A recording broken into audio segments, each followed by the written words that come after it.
My spoiled and entitled younger sister got pregnant by my older sister and Apo's fiancé 3 weeks before their wedding and announced it at dinner.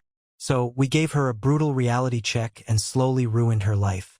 After my older sister Rebecca discovered that Jessica had been secretly sleeping with her fiancé David for 6 months and was pregnant with his child, there was a lot of tension in the whole family. Of course, Jessica, the golden child, was shameless and went on to marry David in the exact same venue Rebecca had booked, wearing a white dress despite being 7 months pregnant. Rebecca found it extremely hard at the beginning, especially since Jessica had used Rebecca and Apo's own wedding plans, vendors, and even tried to steal her wedding dress. We were extremely close through this time period and we helped each other through the betrayal. Eventually, she got over it, met a really successful investment banker named Malik who understood her past trauma and treated her like a queen. They got married in a beautiful destination wedding in Santorini and I was actually the maid of honor. She even invited our parents to the wedding despite the fact they had attended Jessica and Apo's wedding to David and acted like nothing was wrong. My parents didn't and Apo's attend. However, a few more years went by and eventually our parents reached out to Rebecca begging to reconcile with her, and this is where the crap storm started. Rebecca agreed to reconcile and came to dinner along with her husband Malik. Jessica was also there with David and their 2 kids. Throughout the evening, I noticed Jessica kept making snide comments about how some people can and Apo's have children. Rebecca and Malik had been trying, and how David was such an amazing father, but Malik just held Rebecca and Apo's hand under the table. When it was time for dinner, my parents made a toast. Then, out of nowhere, Jessica stood up and said that she was so blessed to have such a beautiful family and that she was pregnant again. She then redirected to Rebecca and said, and quote, "Sis, I know it must be hard for you because David chose me and we have this beautiful family now, but thanks for your blessing. I know it must be hard for you to be here knowing you can and Apo's have children while I and Apo's am on my 3rd, but I applaud your bravery." End quote. This was the moment where Jessica got the biggest reality check of her life. Rebecca and Apo's husband, Malik, who had been quietly investigating David and Apo's finances for months, stood up and said, end quote, "Actually, Jessica, we have some news, too. We and Apo's not only expecting twins through IVF, but I and Apo's also just finished acquiring David and Apo's company through a hostile takeover. As of Monday morning, your husband will be unemployed." End quote. He then turned to David and continued, end quote, "Oh, and those 3 other women you and Apo's been sleeping with? They and Apo's all been contacted by my wife and Apo's divorce attorney friend, Jessica. You might want to get tested. But here in Apo's the best part. Remember that prenup you signed because you were so desperate to marry him? Well, infidelity clause means you get nothing. You and Apo's about to be a single mother of 3 with no income, no house, and a cheating husband who and Apo's about to be served divorce papers by the woman he and Apo's been seeing for the past year. She and Apo's pregnant too, by the way. You think you and Apo's so special because you won David. You want a man who cheats on everyone, including you. You destroyed my wife and Apo's life for a man who and Apo's been systematically cheating on you since your honeymoon. You and Apo's such a pathetic woman that you bragged about stealing him, not realizing you stole trash. My wife upgraded to someone who would never touch another woman, while you downgraded to someone who can and Apo's keep it in his pants. How does it feel to know your whole marriage is a lie? That your children will grow up knowing their father has multiple other families? Do you sleep well at night knowing he and Apo's with other women while you and Apo's home with the kids? Nobody respects a woman who steals another woman and Apo's man, but everybody pies a woman whose stolen man turned out to be worthless. Everyone in the room just stared as David and Apo's phone began buzzing non-stop. The other women had started posting about him on social media, and his divorce attorney was calling. But then Jessica started laughing. A slow, unsettling laugh that made everyone uncomfortable. She pulled out her phone and showed us a video. You think you and Apo's won Rebecca Malik? I and Oppos. V been recording every private conversation you and Oppos. V had in your home for the past 2 years, including the one where you discussed the hostile takeover before it was public information. That and Oppos. S insider trading, sweetheart. And the best part, I have recordings of you admitting to something much, much worse. Something that happened back in college that you thought nobody knew about. Rebecca and Oppos. S face went white as Jessica continued. So, here in Oppos? S what in Oppos? S going to happen. You and Oppos. Re gonna call off the takeover. You and Oppos. Re gonna transfer $5 million to my account and you and Oppos. Re gonna smile while you do it. Or I send this to the FBI tomorrow morning. Malik started to speak, but Jessica cut him off. Oh, and Malik, I have recordings of your let and Oppos, S call them creative tax strategies too. Turns out David wasn't and Oppos. T the only one who and Oppos. S been naughty. That and Oppos. S when Rebecca started laughing too. She looked at Jessica with an expression I and Oppos. D never seen before and said quietly, and quote, you really should have checked who actually owns the security company that installed those cameras. Jess. And quote. The room went dead silent. Jessica and Oppos. S smile faltered for the first time. And quote. What did you just say? And quote. Rebecca stood up slowly, her hand resting on her stomach. I said, and quote, you should have checked who owns the security company. And quote. Plot twist. Little sister, I and Oppos. V known about your recordings for 18 months, and I and Oppos. V been feeding you exactly what I wanted you to hear. Every single word. Jessica and Oppos. S phone suddenly went black, then mine, then everyone and Oppos. S in the room. The question is, Rebecca continued, walking toward Jessica. Do you want to know what I and Oppos? V been recording in your house? Because I promise you it and Oppos. S so much worse than anything you think you have on me. That and Oppos. S when we heard the sirens outside. The sirens grew louder and through the dining room window I saw an ambulance pull up to our neighbor and Oppos. S house. Mrs. Chun from 3 doors down was being wheeled out on a stretcher. The timing was coincidental, but the tension in our dining room made it feel like the sirens were for us. Jessica and Oppos. S hands shook as she frantically pressed buttons on her dead phone. David stood frozen, his face cycling through confusion, anger, and fear. Our parents sat speechless, their eyes darting between their 2 daughters like they were watching a tennis match they couldn't and Oppos. T comprehend. Rebecca pulled out her own phone, which somehow still worked perfectly. She tapped the screen a few times and suddenly Jessica and Oppos. S voice filled the room from hidden speakers. David and Oppos. S so stupid. He actually thinks those other women mean something. I and Oppos. V been moving money from his accounts for months. By the time I and Oppos am done with him, he and Oppos I'll have nothing left. The recording continued. Jessica and Oppos. S voice clear as day, discussing her plans to frame Rebecca for various crimes. Her schemes to turn their parents against her permanently. And most damning of all, her confession about deliberately causing Rebecca and Oppos S first miscarriage by slipping something into her drink at a family barbecue 2 years ago. David lunged for Rebecca and Oppos S phone, but Malik stepped between them despite being smaller than David. Malik and Oppos S calm demeanor made David step back immediately. Sit down, Malik said quietly. David sat. Jessica and Oppos S face had gone from red to white to green.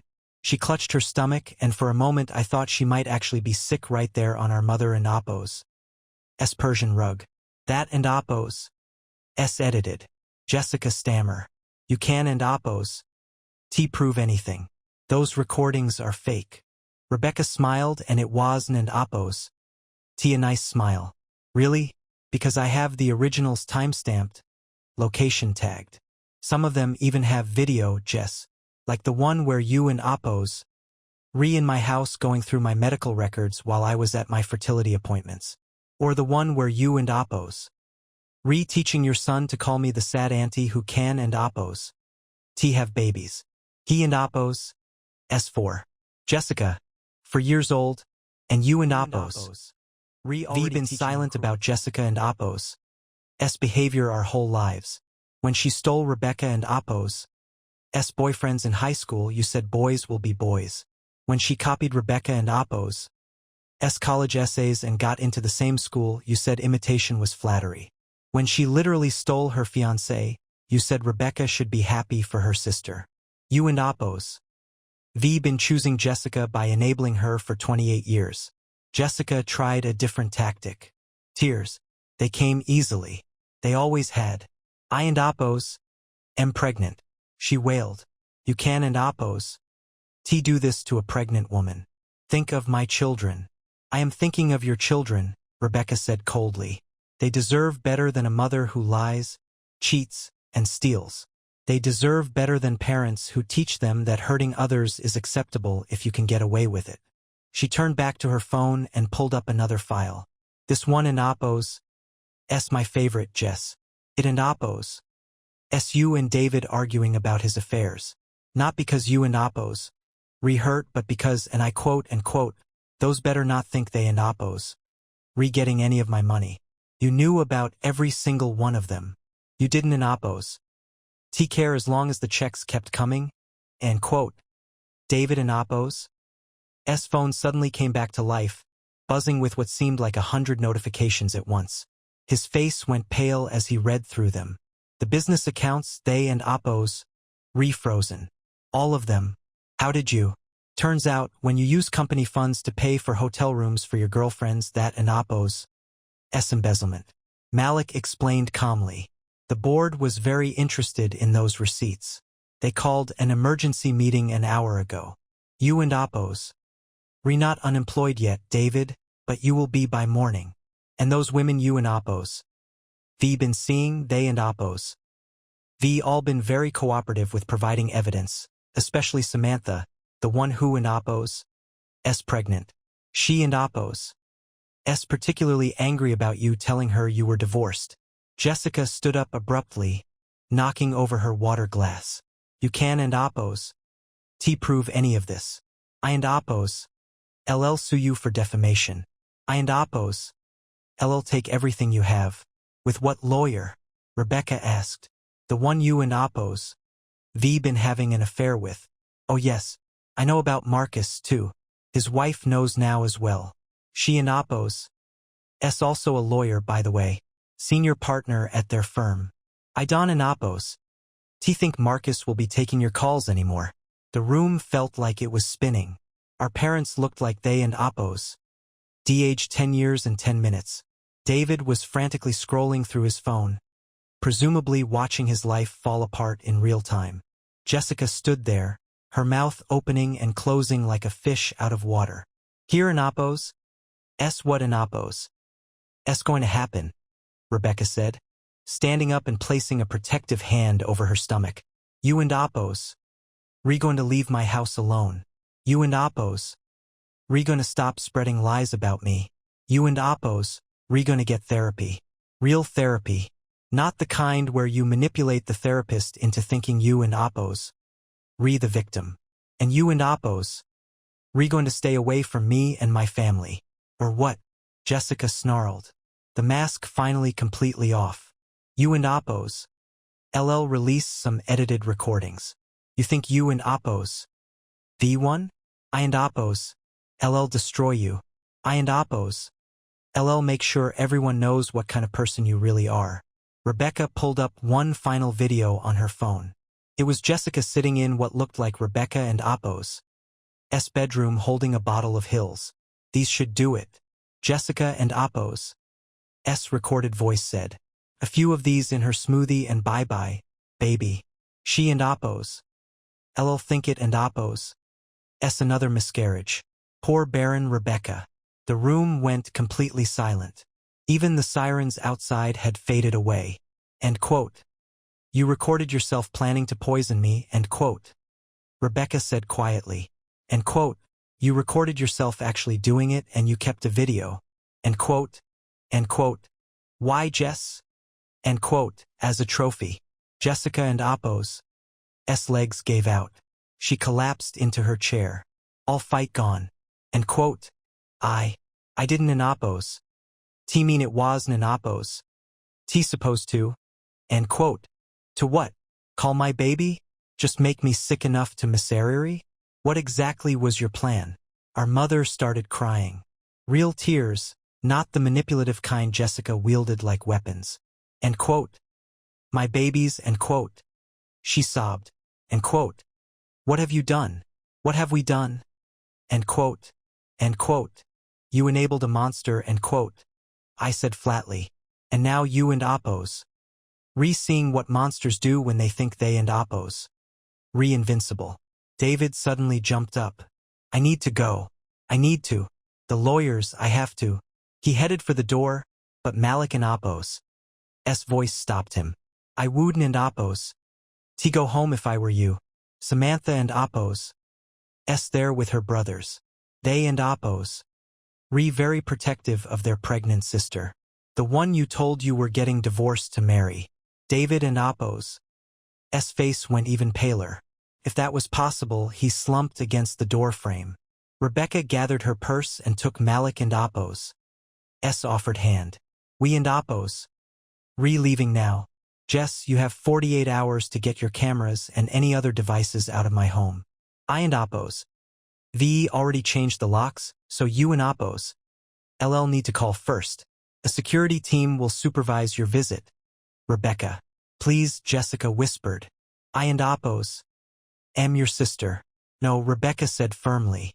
You and Appos. Someone who happened to share a womb with me. Sisters Dawn and Appos. T try to poison each other. Sisters Dawn and Appos. T steal each other and Appos' fiancés. Sisters Dawn and Appos. T cause miscarriages out of jealousy. You and Appos. Not my sister. You and Appos. Just someone I used to know. She turned to our parents. And you too, I and Appos. Am done hoping you and Appos. Choose me. Choose your golden child. Live with that choice, but know that my children will never know you. They and Appos. Never know the grandparents who stood by while one daughter tried to destroy the other. As Rebecca and Malik walked toward the door, Jessica made one last desperate attempt. You and Appos. Recording this. 2. Aaron and Appos. To you? This whole thing. You and Appos. Just as bad as me. Rebecca paused at the doorway and looked back. The difference is I and Appos. Recording evidence of crimes. You recorded yourself committing them. And for the record, this ISN and Appos. T being recorded. I Don and Appos. T need to. Everyone here heard everything. Mom, Dad, David, our sister, everyone knows who you really are now. That and Appos. Punishment enough. They left, and the silence that followed was deafening. Jessica sat at the table, staring at her hands. David stood frozen by the door. Our parents held each other, looking lost and broken. I stood up to leave too. Where are you going? My mother asked desperately. To Rebecca and Appos. I said simply, to celebrate the twins with my actual sister. The one who never tried to poison anyone. The one you should have protected instead of enabling her abuser. As I walked out, I heard Jessica start to sob. Not the fake tears she and Appos perfected over years of manipulation, but real ugly crying. The kind that comes when you realize you and Appos destroyed everything and everyone around you, and there in Appos. No one left to blame but yourself. The ambulance was gone when I stepped outside. The neighborhood was quiet, peaceful even. But inside that house, a family was falling apart, and for once, the right person was paying the price. I drove to Rebecca and Appos' house in silence, my hands gripping the steering wheel as I processed what had just happened. The quiet suburban streets felt surreal after the chaos we and Appos left behind. When I pulled into her driveway, I saw Malik and Appos' car already there, and the porch light was on, welcoming me. Rebecca opened the door before I could knock. Her face showed exhaustion, but there was also relief. We hugged without words, and I followed her inside where Malik was making tea in the kitchen. End quote. How long have you known about the poisoning? End quote. I asked, accepting the cup offered. Rebecca sat down heavily, Rebecca said, her hand pulling out another folder. is what she and Apos S done to those kids. She and Apos S been using them as weapons since they were born. 3 days passed in relative quiet. Then Jessica made her next move. She showed up at Malik and Apos S investment firm with her children in tow, causing a scene in the lobby. She accused him of destroying her family, of stealing from innocent children. Security had to escort her out, but not before several clients witnessed the spectacle. Malik came home that evening looking stressed for the first time since this began.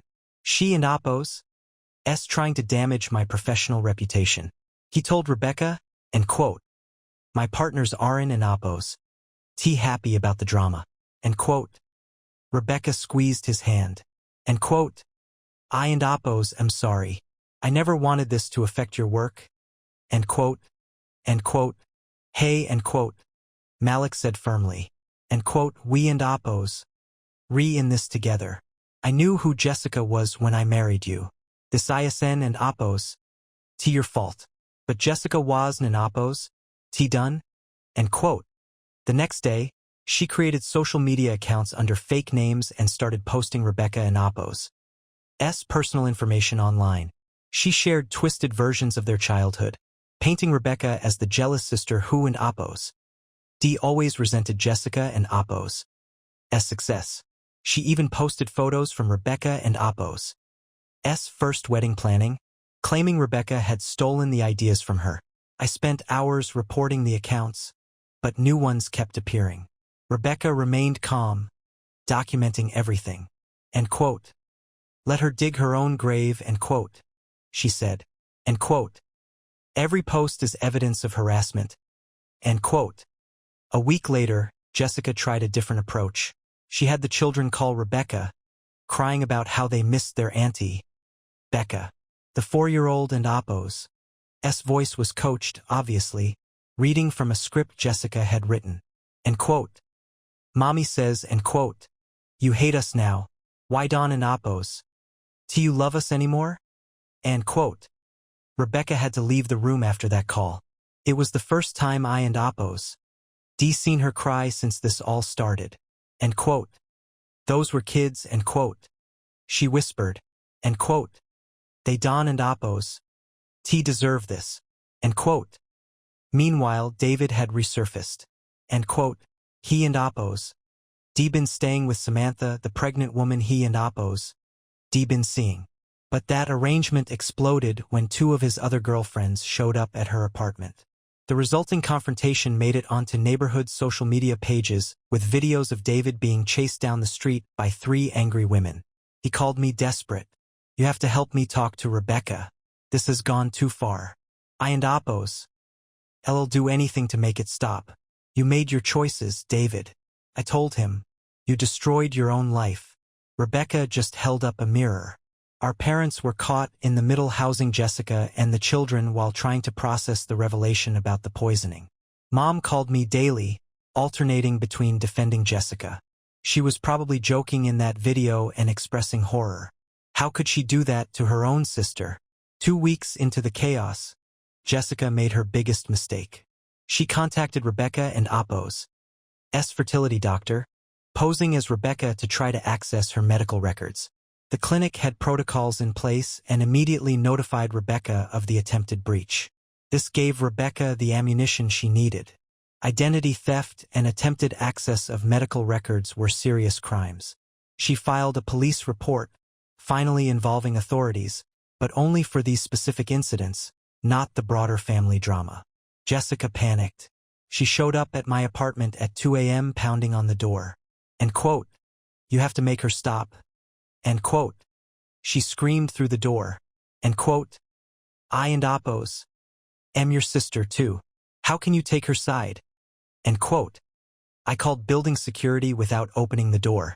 As they escorted her out, she screamed threats about ruining my life too. How she knew things about me that would destroy my career. Empty threats. But the neighbors heard everything. The next morning, Rebecca and Apos S lawyer sent Jessica a cease and desist letter. It outlined every incident of harassment, every threatening message, every attempt to damage Rebecca and Malik and Apos S reputations. It was comprehensive and damning. Jessica and Apos. S. response was to try to manipulate our parents into taking out a loan to help her. She claimed she needed money for a lawyer to fight Rebecca and Apos. S. lies. Dad, showing backbone for the first time in my memory, refused. We and Apos. V enabled you enough. He said, and quote, you poisoned your sister. You recorded yourself doing it. There and Apos. S. no excuse for that. End quote. This rejection broke something in Jessica. She started making increasingly erratic decisions. She pulled the children out of school, claiming Rebecca had spies there. She moved out of our parents' house and into a motel, dragging the confused kids with her. Child Protective Services got involved after the school reported the children and Apos. S. absence and Jessica and Apos. S. concerning behavior. This wasn't an Apos. T. Rebecca and Apos. S. doing, but Jessica blamed her anyway.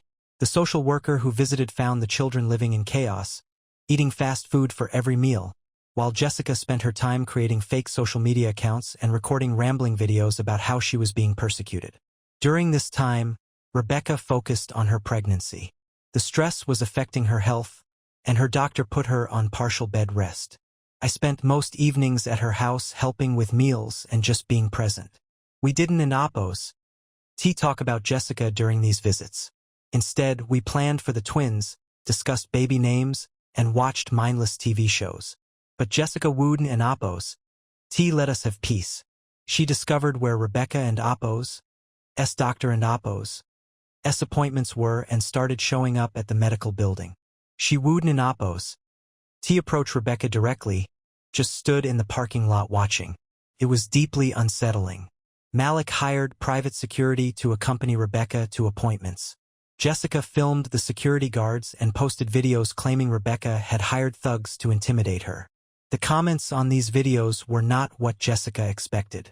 Most people could see through her manipulation and called her out for stalking a pregnant woman. 3 weeks into this nightmare, David and Apos' life completely imploded. The board officially fired him for embezzlement. His assets were frozen pending investigation. Samantha had her baby, a girl, and immediately filed for child support. The other women he and Apos' been seeing came forward with their own claims. He was facing financial ruin from multiple directions. In desperation, David did something unexpected. He went to the police and confessed to everything. His affairs, his embezzlement, even his knowledge of Jessica and Apos' plans to harm Rebecca. He offered to testify against Jessica in exchange for leniency on his charges. Jessica found out about David and Apos' betrayal when detectives showed up at the motel to question her. According to the police report I later saw, she completely lost control, throwing objects and screaming incoherently. The children witnessed everything. That was the final straw for child services. They removed the children from Jessica and Apos' custody, placing them temporarily with our parents while the investigation continued. Jessica blamed Rebecca for this, too, even though Rebecca had nothing to do with it.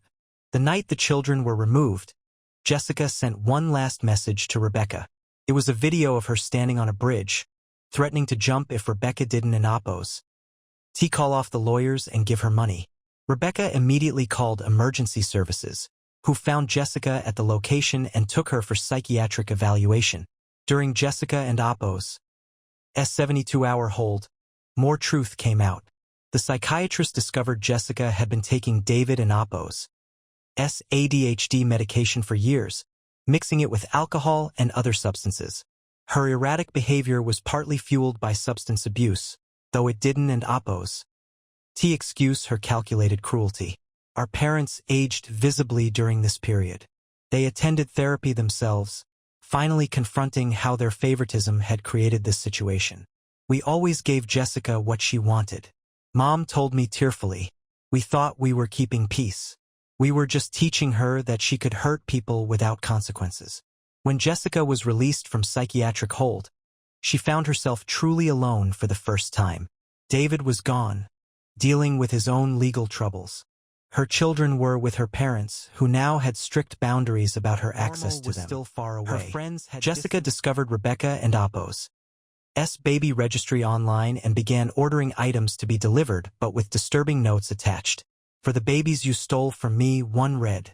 Another said, and quote, hope these replace the ones that didn't in Oppos. Make it, end quote. Rebecca had to contact every store on her registry to block Jessica and Oppos' access. It was exhausting having to constantly defend against these small acts of harassment. But Rebecca remained methodical, documenting everything, building her case. 6 weeks after the dinner confrontation, Jessica made one final desperate play. She contacted a tabloid journalist offering to sell her story about the evil sister who destroyed her life. She provided the recordings she and Oppos' made, the ones she thought showed Rebecca and Malik confessing to crimes. The journalist, however, was more interested in Jessica and Oppos' own admissions on those recordings instead of the exposed Jessica wanted. The article focused on her confession to poisoning her pregnant sister. Jessica had accidentally given them evidence of her own crimes while trying to frame Rebecca. When the article came out, Jessica and Oppos' remaining support evaporated. The few people who and Oppos' believed her victim narrative were horrified by her own words admitting to causing Rebecca and Oppos' miscarriage. Even online, where she and Oppos' found some sympathizers, people turned against her. Our parents finally took decisive action. They filed for temporary custody of Jessica and Oppos' children and began the process of protecting them from their mother and Oppos' influence. It was painful for them, but they recognized that those children needed stability and safety. Jessica and Oppos' response was to violate the cease and desist order spectacularly. She showed up at Rebecca and Oppos' house while I was there for dinner. She didn't in Oppos' ring the doorbell, just stood in the yard, staring at the windows. When Malik went out to tell her to leave, she started screaming about how Rebecca had ruined her life, how she and Oppos' stolen everything. The neighbors called the police. As they arrived, Jessica pulled out her phone and started live streaming, claiming she was being arrested for loving her sister too much. The officers were professional but firm. She was violating a legal order. She needed to leave or face arrest. Jessica chose arrest. As they handcuffed her, she looked directly at the camera and said, and quote, Rebecca, I know you and Oppos' rewatching. This ISN and Oppos' over. You took everything from me. My husband, my children, my life. I and Oppos' I'll never stop making you pay, end quote. But even as she said it, you could see the defeat in her eyes. She and Oppos' lost everything. Not because Rebecca had taken it, but because she and Oppos' destroyed it herself with her lies, her cruelty, and her inability to accept responsibility for her actions. I stayed with Rebecca that night. She was shaken by Jessica and Oppos' appearance, but also strangely calm. End quote. I knew it would come to this, end quote, she said. Jessica always has to have the last word, even when she and Oppos' already lost. The arrest was a violation of her cease and desist, which meant actual legal consequences. Jessica spent the night in jail and was released on bail the next morning. Our parents, finally drawing firm boundaries, refused to pay her bail. She had to use a bail bondsman, adding another financial burden to her mounting problems. The stress of everything was taking its toll on Rebecca. Her doctor was concerned about her blood pressure and the risk of early labor. She was put on complete bed rest for the remainder of her pregnancy. Malik took time off work to care for her, and I arranged my schedule to be there during the days when he couldn't in Oppos'. During this quiet period, Rebecca finally opened up about the depth of Jessica and Oppos' betrayal. End quote. It wasn't an Oppos' just David, end quote. She said one afternoon. It was every boyfriend I ever had, every achievement I worked for, every moment of happiness. She couldn't and Oppos' stand to see me have anything she didn't in Oppos'. She showed me old diaries from high school where she and Oppos' documented Jessica and Oppos' systematic campaign to undermine her. Teachers Jessica had charmed into giving Rebecca lower grades. Friends Jessica had turned against her with carefully placed lies. Opportunities Jessica had sabotaged with anonymous complaints. I thought getting away for college would help. Rebecca continued, end quote. But she followed me. Applied to the same school using my essays, got into my sorority, even dated my ex-boyfriends after I broke up with them just to prove she could. The pattern was clear and disturbing. Jessica and Apos' entire identity seemed built around taking things from Rebecca. Without that dynamic, she didn't and Apos' know who she was. And now, with nothing left to take, she was falling apart. 2 months after the confrontation, the legal consequences began catching up with everyone. David pleaded guilty to embezzlement charges and received 2 years in prison, though he and Apos' likely serve less with good behavior. His testimony against Jessica was part of his plea deal. Jessica and Apos' trial for identity theft and harassment was set for the following month. Her public defender advised her to take a plea deal, but Jessica refused. She insisted on her day in court, convinced she could make everyone see that she was the real victim. Our parents struggled with the decision to testify against Jessica. They and Apos' already provided statements about the poisoning video and Jessica and Apos' confession, but taking the stand felt like a final betrayal of their daughter. Their therapist helped them see it differently. Testifying was about protecting the grandchildren and holding Jessica accountable, not about choosing sides. During this time, Rebecca went into early labor. The stress had finally overwhelmed her body and Apos' ability to protect the pregnancy. I was with her when her water broke, 5 weeks before her due date. The rush to the hospital was terrifying, with Rebecca gripping my hand and whispering, end quote, "Not again. Please, not again." End quote. But this time was different. The twins, a boy and a girl, were born small but healthy. They spent 2 weeks in the NICU, but there were no serious complications. Rebecca and Malik named them Alexandra and Nicholas. New beginnings with no connection to the family drama. Jessica found out about the births through social media. Someone had posted congratulations on Malik and Apos' company page. Her reaction was to send a card to the hospital. "Congratulations on stealing my life so completely. Enjoy my leftovers." Hospital security intercepted the card, adding it to the evidence file for Jessica and Apos' upcoming trial. Even in what should have been Rebecca and Apos' moment of joy, Jessica couldn't and Apos' resist trying to cause pain.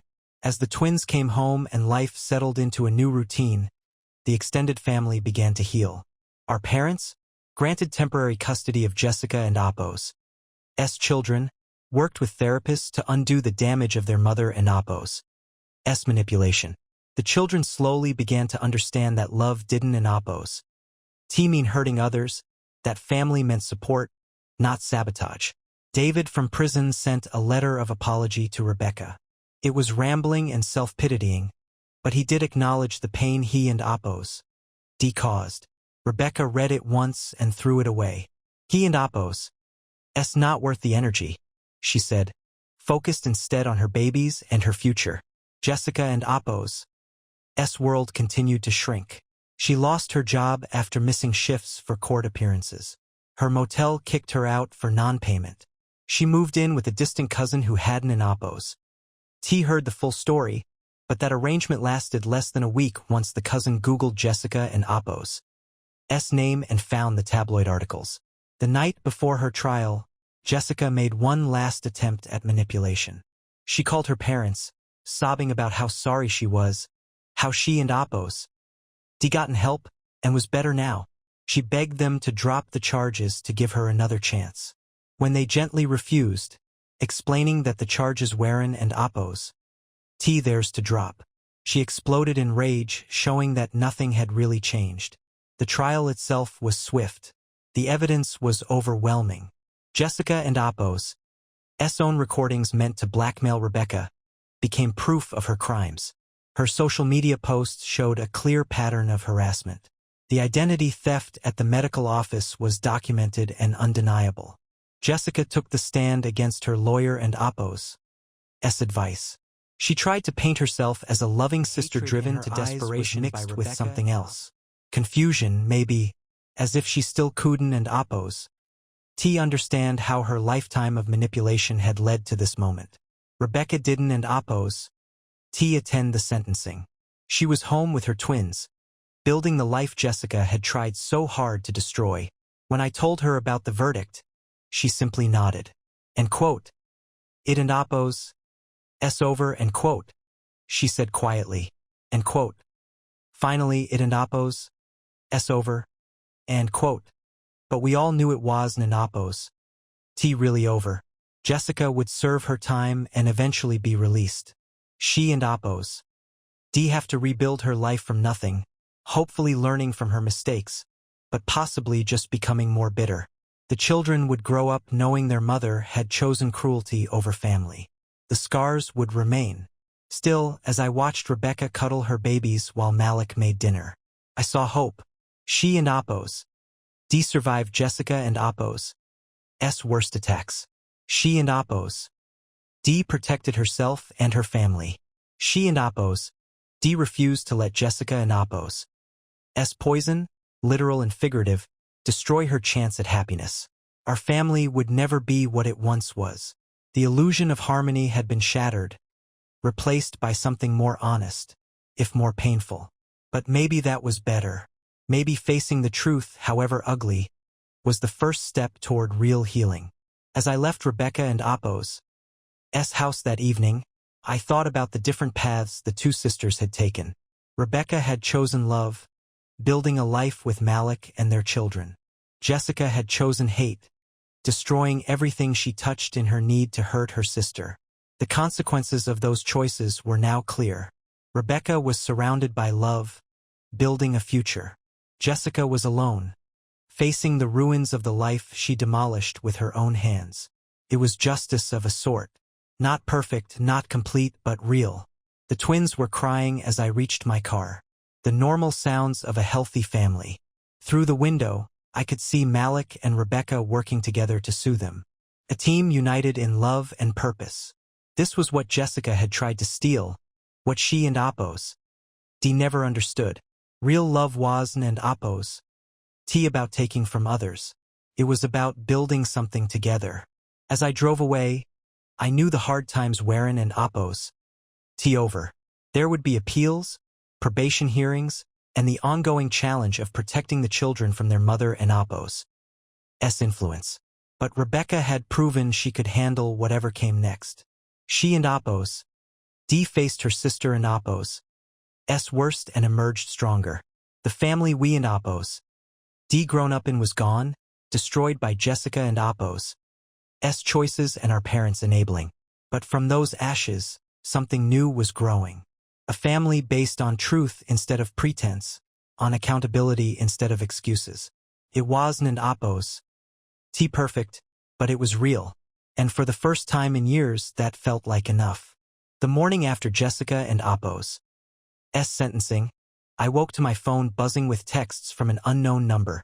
The messages were from Jessica and Oppos cellmate sister, offering to deliver messages for a fee. I blocked the number immediately, but more kept coming throughout the day from different phones. Jessica had found a way to continue her harassment, even from behind bars. Rebecca and Malik decided to change their phone numbers, but Jessica and Oppos reach extended beyond direct contact. She and Oppos D convinced another inmate to have their family members create new social media accounts, posting old photos of Rebecca and David with captions about true love stolen by jealous sisters. The posts tagged Rebecca and Oppos colleagues, Malik and Oppos business partners, even the pediatrician caring for the twins. Our parents discovered Jessica had been calling them collect multiple times daily, leaving voicemails that alternated between tearful apologies and vicious threats. When they stopped accepting the calls, she started writing letters, dozens of them, sometimes 5 or 6 arriving in a single day. The letters contained detailed plans for what she and Oppos D do when released, how she and Oppos D get her children back, how she and Oppos D make Rebecca pay. One letter particularly disturbed our father. In it, Jessica described watching Rebecca and Oppos house, noting the times Malik left for work. When I visited, even when the mail was delivered, The details were too accurate to be guesswork. Someone on the outside was feeding her information that someone turned out to be Claus, a man Jessica had met through a prison pen pal website. He and Appos. D been visiting her regularly, bringing her commissary money, and promising to help her get revenge on Rebecca. Our parents only discovered this when Klaus showed up at their house, claiming Jessica had sent him to collect her belongings, which apparently included family photo albums and Rebecca and Appos' old yearbooks. Dad refused to let him in, but Claus returned the next day and the next. He and Appos D park outside their house for hours just watching. When Mom finally called the police, Klaus insisted he was just visiting his fiancé and Appos' family. Jessica had apparently accepted his proposal during a jailhouse visit despite having known him for less than 2 months. Rebecca hired a private investigator to look into Klaus. What they found was disturbing. A history of attaching himself to incarcerated women, draining their families of money with promises to help their loved ones. He had 3 restraining orders from previous fiancé and Appos' families, but Jessica either didn't and Appos' know or didn't and Appos' care. She and Appos' D found someone willing to be her weapon on the outside. The investigator also discovered something else. Klaus had been in contact with David and Appos' former mistresses, trying to gather dirt on Rebecca and Malik. Most had refused to talk to him, but one, a woman named Victoria, had been feeding him information in exchange for money Jessica promised she and Appos' have soon. This explained the accurate details in Jessica and Appos' letters. Victoria worked at a coffee shop near Rebecca and Appos' neighborhood and had been noting their routines. When confronted by the investigator, she broke down and admitted Klaus had promised her $5,000 for information that could destroy Rebecca and Appos' perfect life.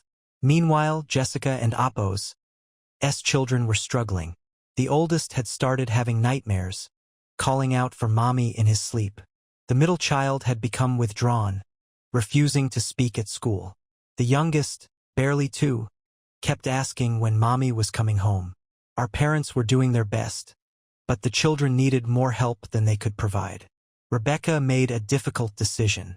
Despite the no-contact order, she felt responsible for her nephews and niece. She couldn't and Appos' interact with them directly, but she set up education funds for each child and arranged for a child psychologist to work with them weekly. The bills went to our parents, but Rebecca paid them quietly, never seeking recognition. Klaus escalated his harassment. He started showing up at Malik and Appos' office, claiming to have business proposals. When security turned him away, he and Appos' wait in the parking garage, approaching Malik and Appos' colleagues with stories about how Malik had destroyed an innocent family. Several clients expressed concern, and Malik and Appos' partners called a meeting to discuss the situation. Malik handled it brilliantly. He presented all the documentation, the restraining orders against Klaus, Jessica, and Appos' conviction, the evidence of her crimes. His partners were appalled, not at Malik, but at the lengths Jessica was going to from prison. They hired additional security and banned Klaus from the building. But Klaus wasn't and Appos' done. He showed up at the twins' daycare claiming to be their uncle. The daycare followed protocol and called Rebecca immediately. She arrived to find Klaus arguing with the director, insisting he had a right to see his family. The police arrested him for trespassing, but he was released within hours. That night, Rebecca found Klaus in her backyard. He was taking photos through the windows with a telephoto lens. Mick chased him off, but not before Klaus shouted that Jessica would never stop fighting for what was hers. The security system captured everything, and this time Klaus was arrested for stalking, but even from jail he managed to cause problems. He and Appos' given Jessica and Appos' letters to other inmates, visitors to mail, circumventing the prison and Appos' monitoring system. The letters contained photos Klaus had taken, Rebecca at the grocery store, Malik at a gas station, me walking into my apartment building. Our parents were at their breaking point. Mom had developed anxiety attacks, jumping Rebecca every called time the the police doorbell immediately. rang. The woman was arrested for communicating threats, but the damage was done. Rebecca and Malik pulled the twins from daycare, hired round-the-clock security, and installed additional cameras covering every angle of their property. The stress was affecting everyone. Rebecca and Apos' milk supply dropped, and she struggled to feed the twins. Malik developed insomnia, checking the security feeds multiple times each night. I started varying my routes to their house, paranoid about being followed. Our parents aged years and weeks. The strain of protecting Jessica and Apos' children while fearing their mother visible in every line on their faces. 3 months into Jessica and Apos' sentence, she made a mistake. She and Apos' been corresponding with multiple men through prison pen pal sites, promising each of them different things in exchange for their help. When 2 of them showed up to visit on the same day, a fight broke out in the visiting room. Both men were arrested, and Jessica and Apos' male privileges were revoked. Without her ability to orchestrate harassment from inside, Jessica grew desperate. She started picking fights with other inmates, hoping to extend her sentence and delay the inevitable, but the warden saw through her plan. Instead of additional charges, she was placed in solitary confinement for her own protection. Klaus, meanwhile, had violated his bail conditions by contacting Rebecca and Apos' family.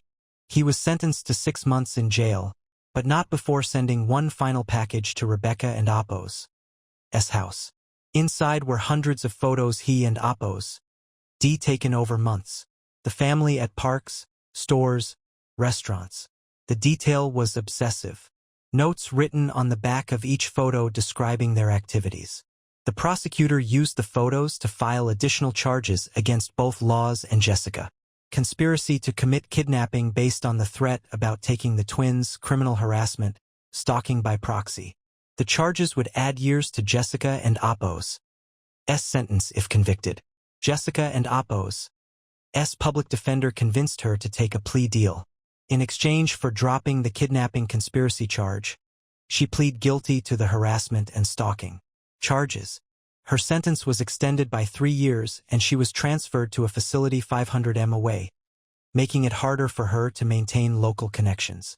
Our parents made the difficult decision to file for permanent custody of Jessica and Apos' children.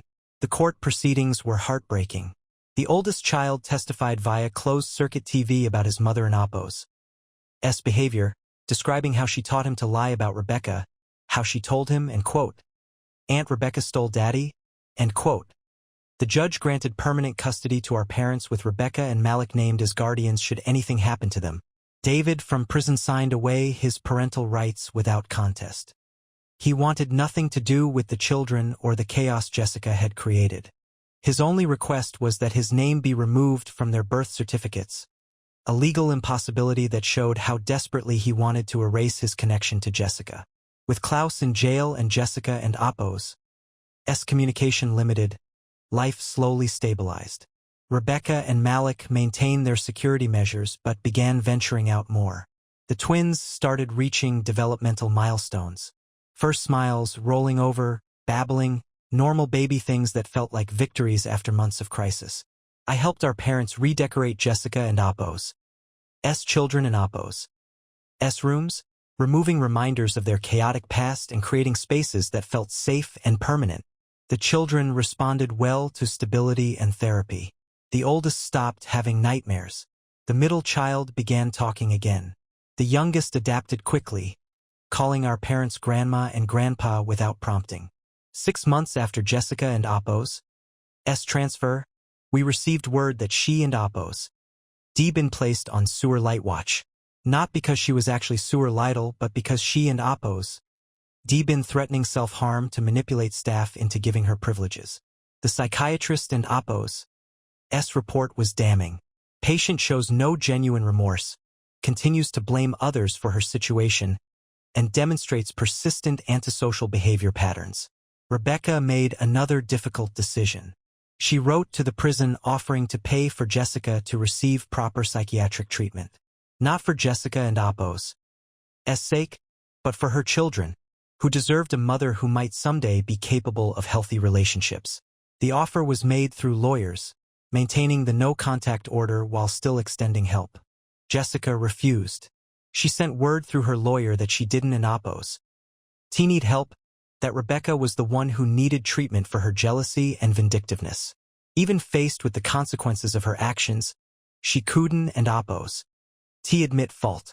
The children continued to thrive with our parents. The oldest joined Little League, the middle child discovered a love of art, and the youngest started preschool. Rebecca and Malik were careful to maintain boundaries, but they included the children in family gatherings, ensuring they grew up knowing they were loved despite their parents and oppos' failures. A year into Jessica and oppos' extended sentence, Klaus was released. He immediately left the state, apparently finding another incarcerated woman to attach himself to. The restraining orders remained in place, but his departure brought relief. One less threat to monitor. Jessica found new ways to cause trouble. She filed lawsuits from prison against Rebecca for alienation of affection, against our parents for kidnapping her children, against Malik and oppos' company for conspiracy to commit fraud. Each suit was dismissed as frivolous, but they still required responses, still cost money and time. She also began writing a memoir about her wrongful persecution, finding a vanity publisher willing to print it for a fee. When excerpts appeared online, they were so obviously fabricated that even Jessica and oppos' few remaining supporters distanced themselves.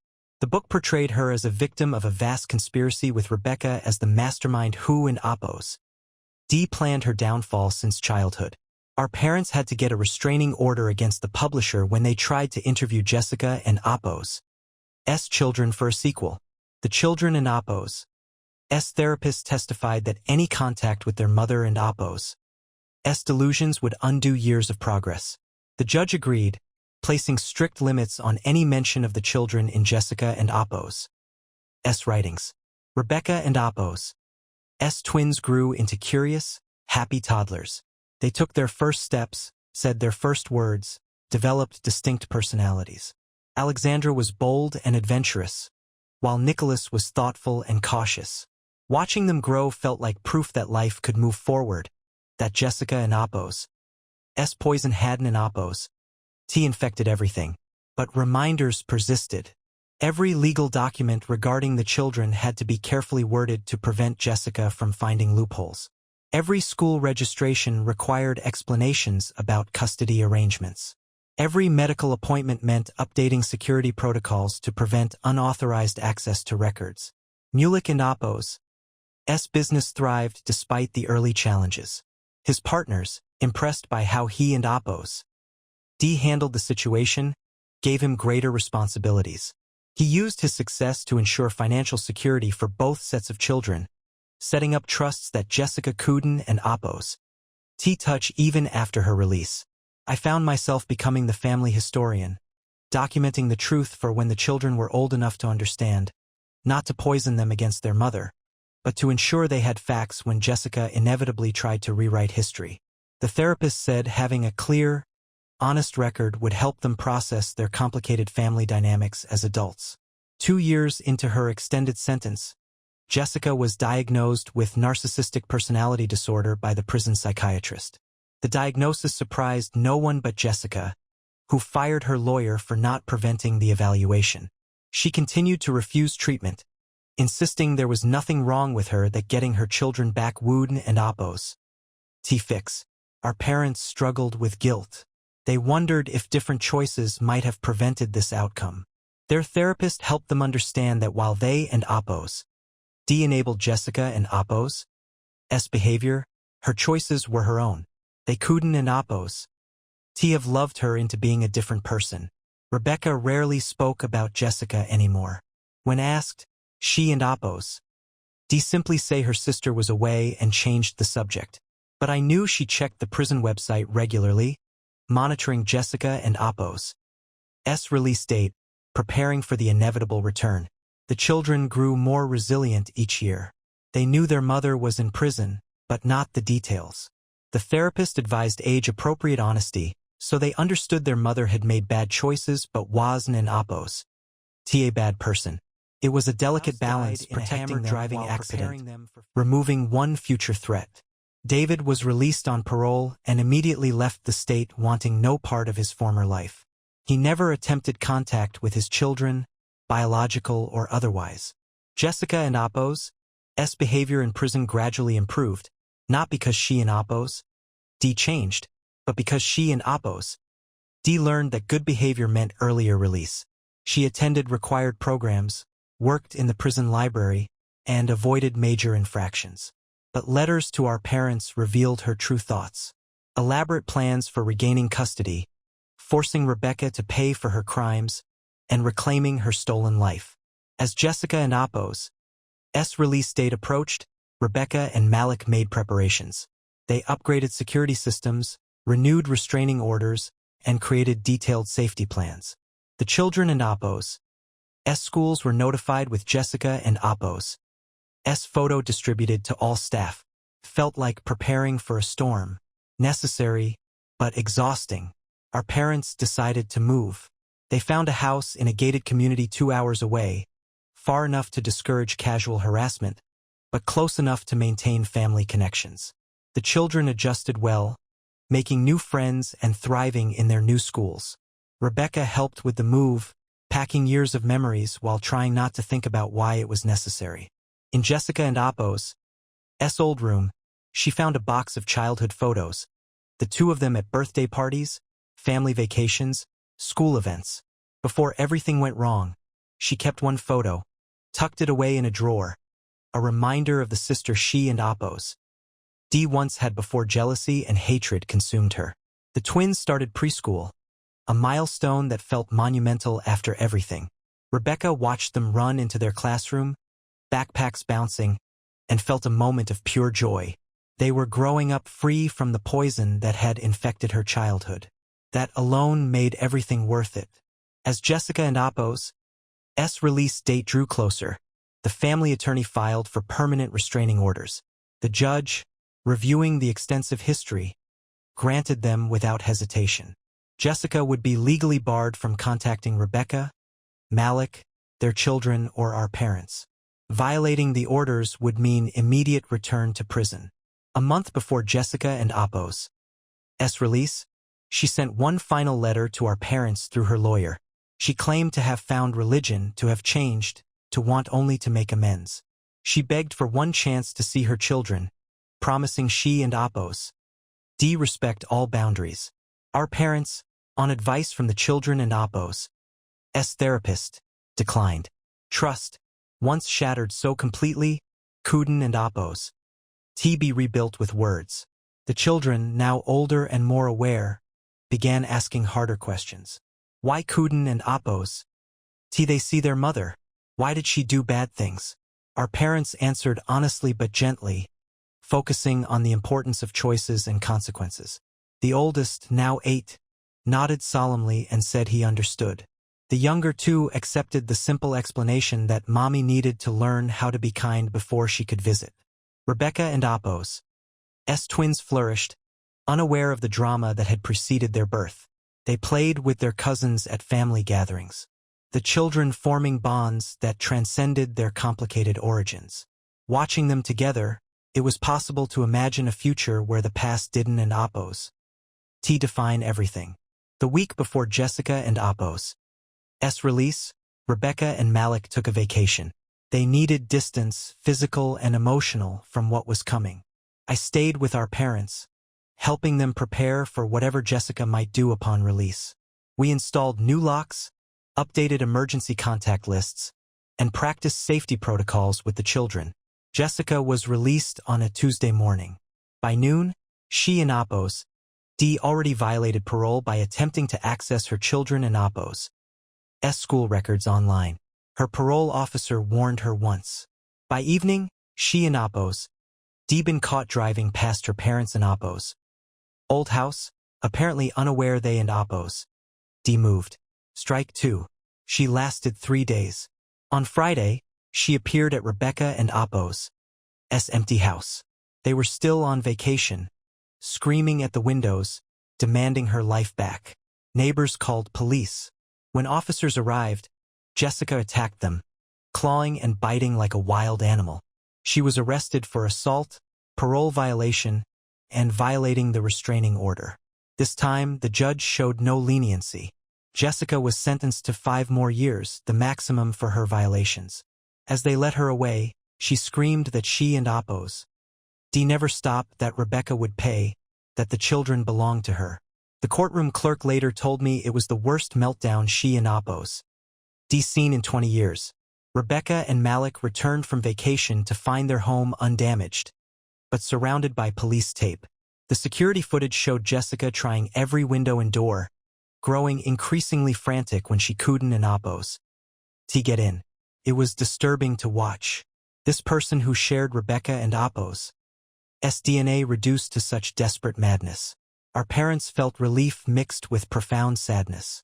Their daughter was gone, replaced by someone they didn't and Apo's D recognize. They continued therapy, working through grief for the child Jessica had been and acceptance of the person she and Apo's D become. The therapist reminded them that protecting the grandchildren was their priority now. Those grandchildren continued to thrive. They joined sports teams, excelled in school, made friends, normal childhood experiences that felt like miracles considering their origins. Rebecca and Malik were the fun aunt and uncle who attended every game and recital, providing stability and love without overstepping boundaries. Life settled into new rhythms. Birthday parties without fear of disruption. Holidays celebrated in peace. Family dinners where laughter replaced tension. The scars remained but no longer defined daily existence. Jessica and Apo's children began to understand their story in age-appropriate ways. The oldest wrote a school essay about choosing kindness over anger, clearly processing his experiences. The middle child and Apo's art evolved from dark scribbles to bright landscapes. The youngest, with no memory of chaos, simply grew up loved and secure. Rebecca rarely mentioned Jessica anymore. When she did, it was with sadness rather than anger. She chose hatred. She and Apo's D say simply, and quote, I chose happiness, end quote, and she had.